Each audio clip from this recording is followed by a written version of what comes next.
Hello friends, मैं हूं सन्मय प्रकाश और आप देख रहे हैं यूट्यूब चैनल सरकारी जॉब न्यूज़। ये 13, 14 और 15 अक्टूबर 2020 के इंपॉर्टेंट करंट अफेयर्स क्वेश्चन है। PDF available with notes, MCQ है, फ्री में इस वीडियो के डिस्क्रिप्शन से मिल जाएगा, या आप इसे वीडियो खत्म होने से ठीक पहले मेरे बगल में जो डाउनलोड का लिंक आता है वहाँ से ले सकते हैं। बहुत सारे टॉपिक हैं, 3 दिनों का वीडियो है तो लंबा वीडियो होगा, ज़्यादा क्वेश्चन है।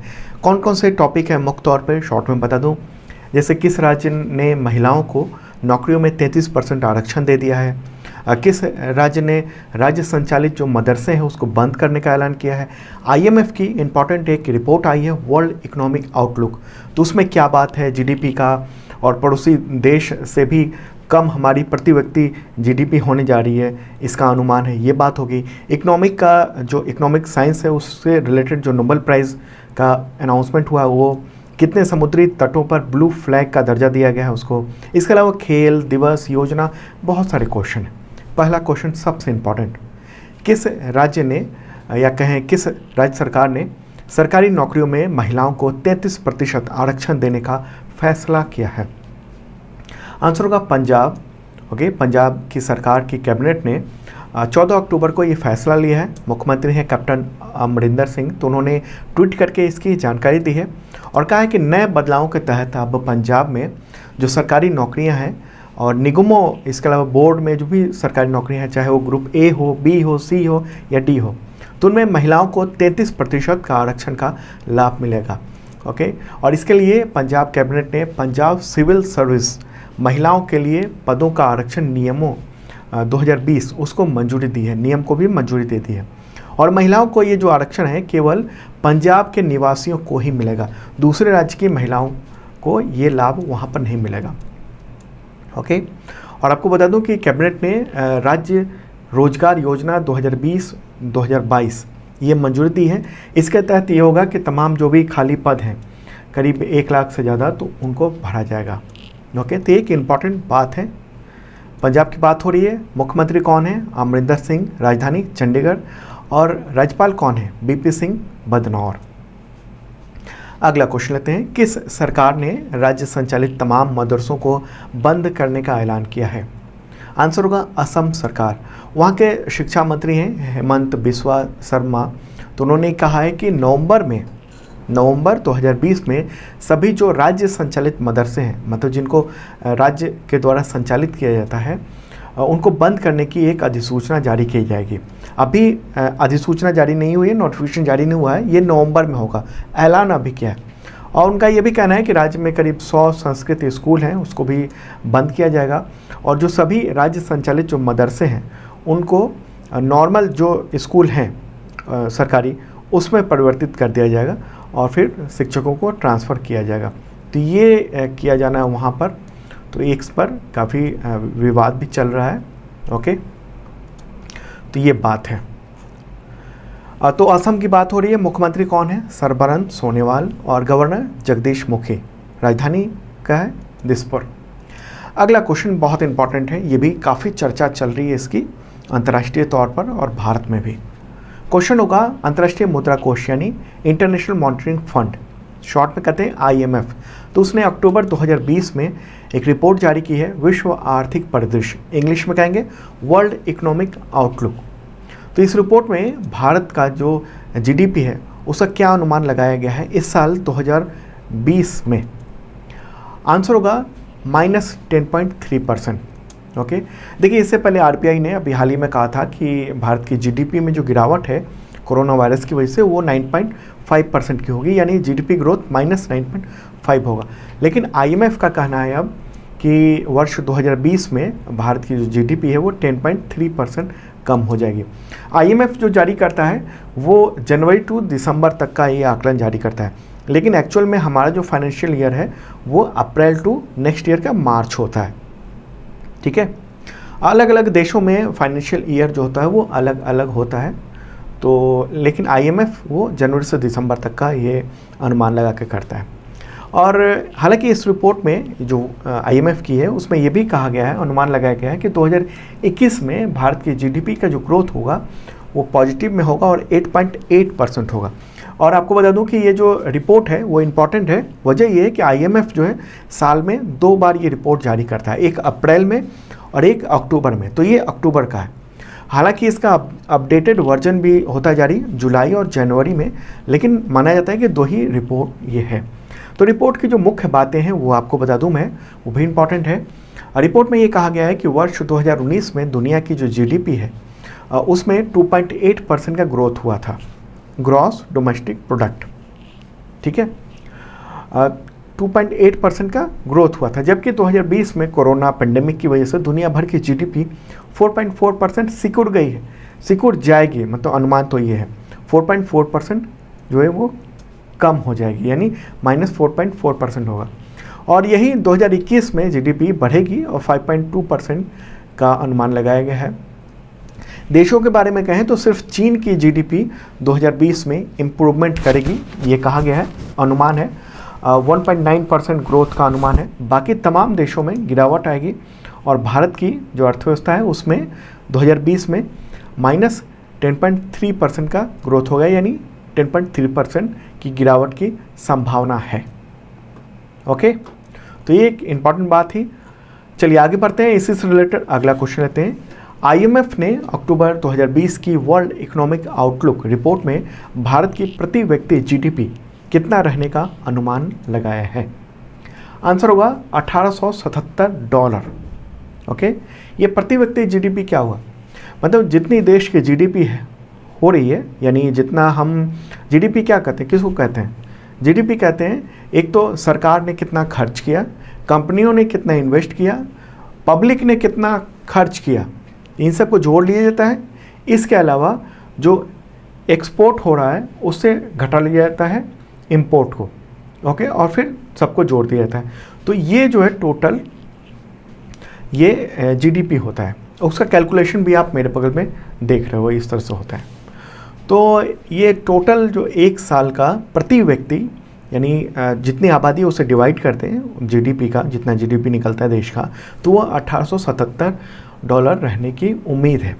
और ये जो अनुमान है वो बांग्लादेश से भी कम है। आईएमएफ के अनुसार प्रति व्यक्ति सकल घरेलू उत्पाद यानी जीडीपी के मामले में भारत बांग्लादेश से पिछड़ने की आशंका है। देखिए साल 2020 में, यानी अभी बांग्लादेश की जो प्रति व्यक्ति जीडीपी है वो 4% बढ़ सकती है और $1888 प्रति व्यक्ति होने की उम्मीद है, और भारत की $1877 प्रति व्यक्ति होने की उम्मीद है। तो ये स्थिति है, और जो पिछले 4 साल में सबसे कम होगा भारत में। देखिए कोरोना तो हर जगह है, बांग्लादेश में भी है और भारत में भी है, लेकिन भारत की स्थिति अभी देखने को मिल रही है आसपास के जो देश हैं उसमें। अगर दक्षिण एशिया की बात करें तो भारत तीसरा सबसे कम प्रति व्यक्ति जीडीपी वाला देश बनने वाला है, ऐसी आशंका जताई जा रही है। केवल पाकिस्तान और नेपाल की ही प्रति व्यक्ति जीडीपी हमसे कम होगी, बाकी की हमसे ज़्यादा होगी। प्रति व्यक्ति जीडीपी की बात हो रही है। ओके, और आपको बता दूं कि बांग्लादेश, भूटान, श्रीलंका और मालदीव जैसे देशों का जो प्रति व्यक्ति जीडीपी है वो भारत से ज़्यादा जो है होने जा रहा है, ये देखने को मिल रहा है। तो आईएमएफ की बात हो रही है, मुख्यालय कहाँ है, Washington DC, United states of America में।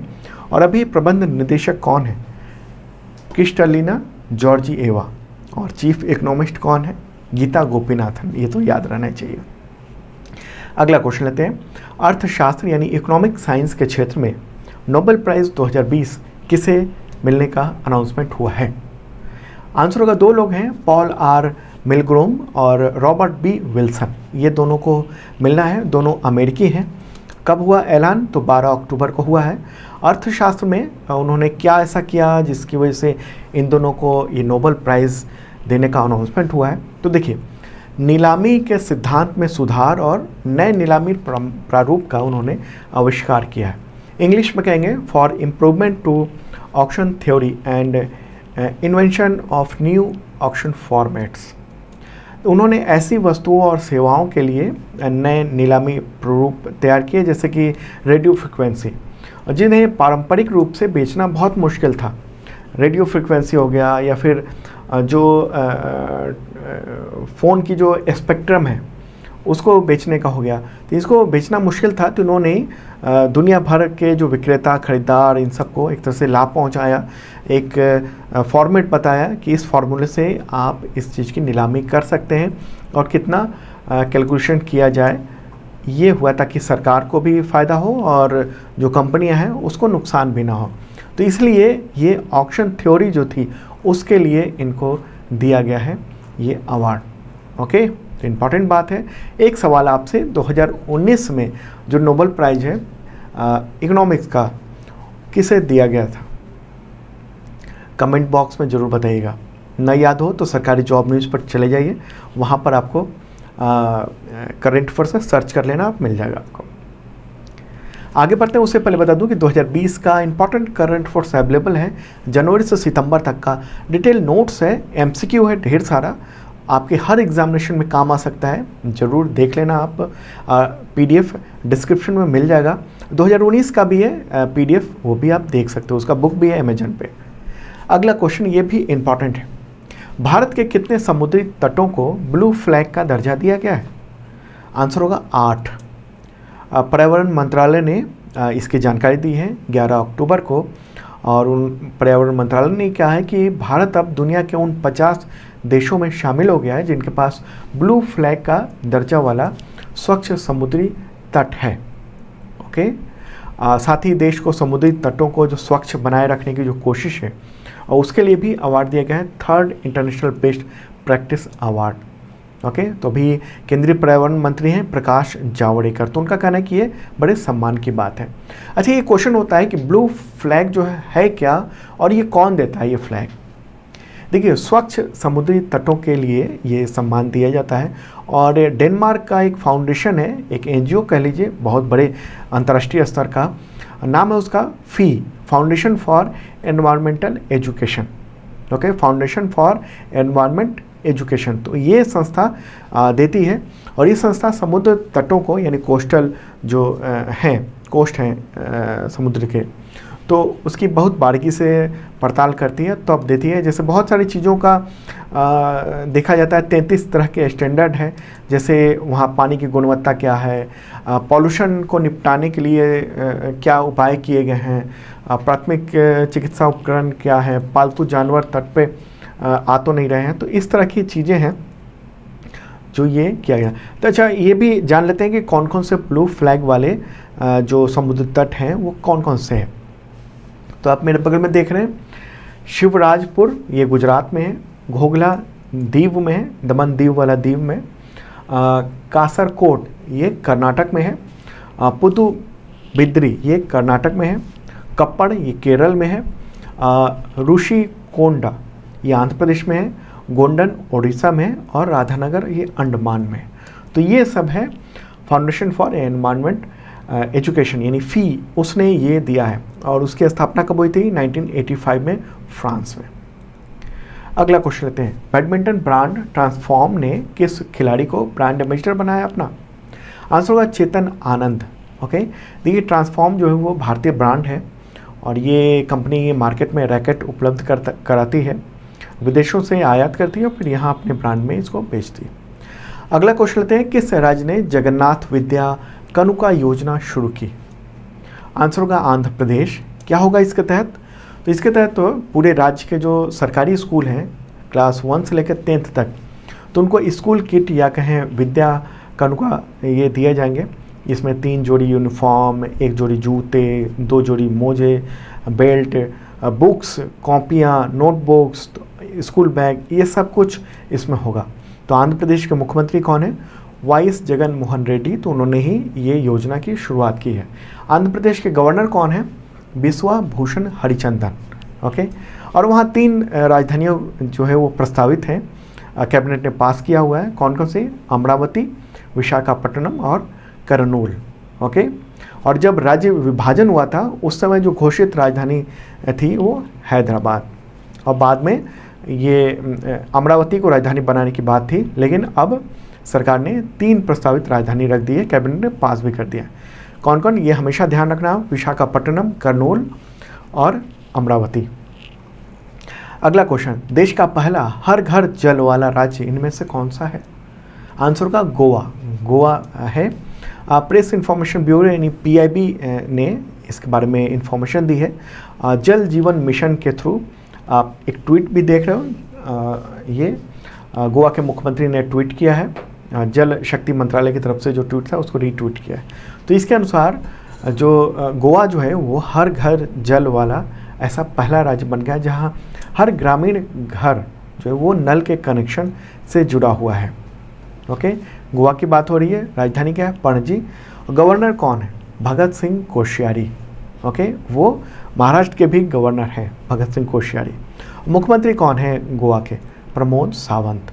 अगला क्वेश्चन लेते हैं, गर्ल्स टेक ओवर पहल के तहत फिनलैंड में एक दिन की प्रधानमंत्री कौन बनी? उनका नाम बताएं 8 अक्टूबर को। आंसर होगा एवा मुर्तो। मात्र 16 साल की लड़की है और उन्हें ये मौका फिनलैंड की प्रधानमंत्री सना मारिन जो हैं उन्होंने दिया, एक दिन का प्राइम मिनिस्टर बनाया, अधिकार दिया उसको। देखिए, फिनलैंड में लिंग भेदभाव यानी जो जेंडर इनइक्वालिटी उसको ख़त्म करने के लिए ये गर्ल्स टेक ओवर पहल चलाया जा रहा है और एक दिन का प्रधानमंत्री उनको बनाया गया, 16 साल की लड़की को। ओके, और फिनलैंड के छोटे से गांव की रहने वाली है और जलवायु परिवर्तन, इसके अलावा मानवाधिकार, इन सब मसलों पर काफ़ी सक्रिय अभियान चलाती है। और उसके प्रधानमंत्री पद संभालने के बाद एक दिन के लिए उन्होंने मीटिंग भी की, मंत्रिमंडल की यानी कैबिनेट की मीटिंग की, सांसदों से मुलाकात की, ये सब बात हुई है। एक बहुत बढ़िया मैसेज एक तरह से गया है। ओके, तो फिनलैंड कहाँ पर है ये भी देख लेते हैं, क्योंकि एक अलग बात है एक दिन का प्रधानमंत्री। फिल्मों में तो देखते थे एक दिन का मुख्यमंत्री बनते हैं, भारत में फिल्मों में दिखाया जाता था, लेकिन एक दिन का प्रधानमंत्री बनाया गया है फिनलैंड में। कहाँ पर ये आप देख रहे हैं वर्ल्ड मैप, और ये सामने प्यारा भारत है, और यहाँ से यूरोपीय देश की ओर चलेंगे जब, तो आप देखिए इस जगह पर ये है फिनलैंड। ये अपना बॉर्डर रूस, स्वीडन और नॉर्वे से शेयर करता है। ओके, और इसी के बगल में स्वीडन है, जहाँ मैंने इससे पहले जो नोबेल प्राइज़ के बारे में बताया था वहीं पर अनाउंसमेंट होता है। ओके, स्वीडन में। उसके बगल में नॉर्वे है, नॉर्वे में नोबेल पीस प्राइज़ दिया जाता है। ठीक है, तो हम लोग बात करते हैं फिनलैंड की। उसकी राजधानी क्या है? हेलसिंकी। मुद्रा यूरो ही है। अगला क्वेश्चन, अंतर्राष्ट्रीय आपदा न्यूनीकरण दिवस यानी international day for disaster reduction, ये कब मनाया जाता है? आंसर होगा 13 अक्टूबर। ओके, 13 अक्टूबर को ये मनाया जाता है, इंपॉर्टेंट डे है। अगला क्वेश्चन लेते हैं, विजया राजे सिंधिया की जन्म शताब्दी पर प्रधानमंत्री नरेंद्र मोदी ने कितने रुपए का विशेष स्मारक सिक्का जारी किया? आंसर होगा 100 रुपये। 100 रुपये का सिक्का जारी किया है, और किसने तैयार किया इसे? वित्त मंत्रालय ने तैयार करवाया है। 12 अक्टूबर को प्रधानमंत्री नरेंद्र मोदी ने ये सिक्का जारी किया। और विजया राजे सिंधिया जो हैं वो सांसद रह चुकी हैं, बीजेपी की फाउंडर मेंबर रह चुकी हैं। जन्म हुआ था 12 अक्टूबर 1919 को। उनकी बेटी वसुंधरा राजे सिंधिया हैं, जो कि राजस्थान की मुख्यमंत्री रह चुकी हैं। उनका बेटा था माधव राव सिंधिया, उनके बेटे थे जिनका निधन हो चुका है। उनका पोता है ज्योतिरादित्य सिंधिया, वो बीजेपी में हैं इस वक्त। अगला क्वेश्चन लेते हैं, किस राज्य के पर्यावरण मंत्री CM चेंग, उनका निधन हो गया 12 अक्टूबर 2020 को कोरोना वायरस की वजह से? आंसर होगा नागालैंड। ओके, वो रिटायर्ड IAS थे और पूर्व सांसद भी रह चुके हैं। अगला क्वेश्चन, किस राज्य के मंत्री विनोद कुमार सिंह का निधन 12 अक्टूबर 2020 को हो गया? आंसर होगा बिहार। वो कोरोना पॉजिटिव थे, कोविड-19 पॉजिटिव थे, लेकिन कुछ दिन बाद उनकी रिपोर्ट नेगेटिव आ गई थी और ठीक हो गए थे कोरोना से। लेकिन जो पोस्ट कोविड जो इफ़ेक्ट होता है, जो असर दिखा देता है कोविड वायरस अपना, जैसे फेफड़े में प्रॉब्लम हो गई, इसके अलावा कुछ अंग काम करने बंद कर दिए, तो उसकी वजह से काफ़ी बॉडी पर असर था, उसी की वजह से उनका निधन हो गया, डेथ हो गई।